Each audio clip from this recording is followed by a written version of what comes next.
Let's have another look at holism, which is repeating something of what I said before, but I want to look at it from a slightly different point of view. There seem to be basically two approaches.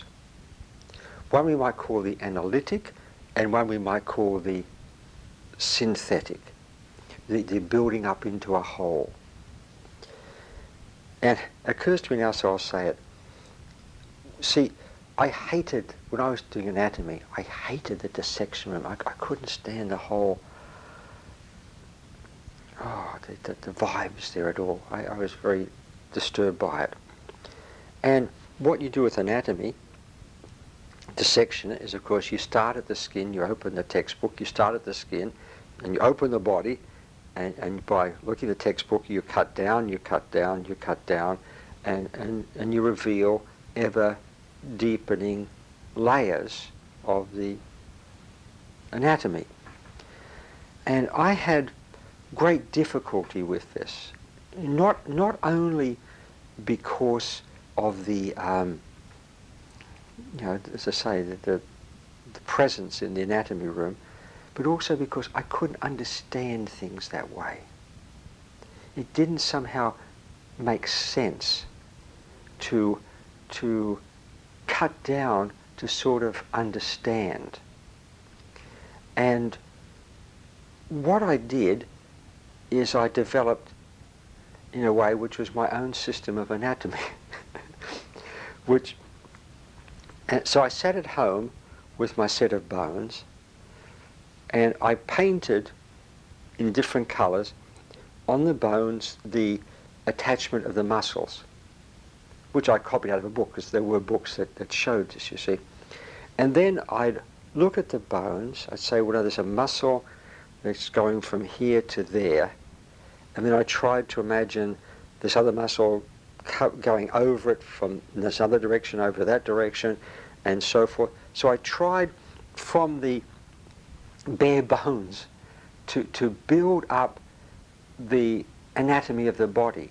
So you had bones here, then you had a muscle over here, tendons there, ligaments there, and then the artery would flow through this way. So I tried to do it the other way.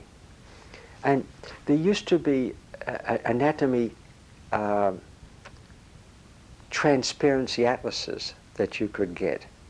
And the first page would show the skin, you see, and then as you turned over the transparency, the next page you'd have sort of one layer down, then you'd turn over another layer down until you went down to, as it were, to the bare bones. Well, I was doing the very opposite. I was starting at the bare bones and trying to come up the other way. Well, as a system to pass exams, it had its problems. I scraped through in the end, but only with some difficulty.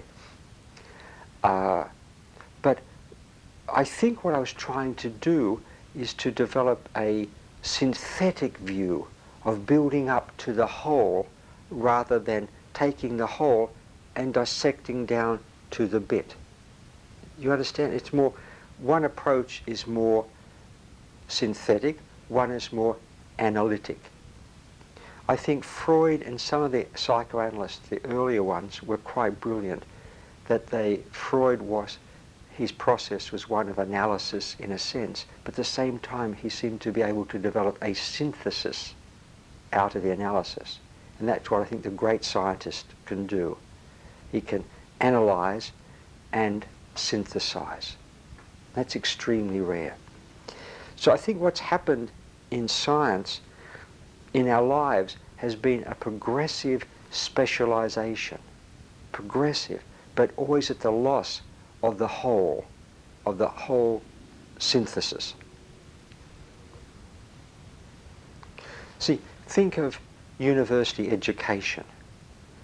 They get more and more specialized, more and more concentrating on one little point at the expense of the whole.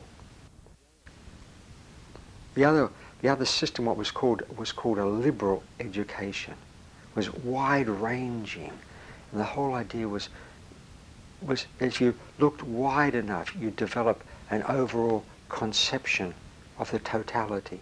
You mightn't know the little fine details, but you understood something of a totality which you had constructed.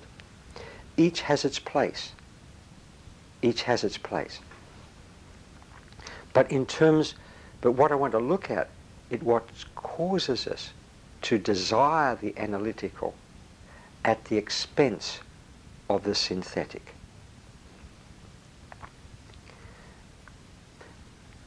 I'll give you one example this way. A composer, an artist, is always looking for the whole, to do the whole, to construct this totality of his experience. And then you read an article about the work written by, so we say, an academic, and the thing is broken down, and you get the musicological examination of it, and it loses all of its wholeness. It becomes little bits. It's like the bits of a watch put out on the table. It's no longer a watch. It's just bits. And the great artists, the great critics, Ruskin, Herbert Reed, and so forth, always gave you a sense of the whole, because they weren't academic. But the academics break it up. There's now this horrible, but I think well chosen word, what's it called? Deconstruction. You break it down into little bits. It's horrible. Horrible.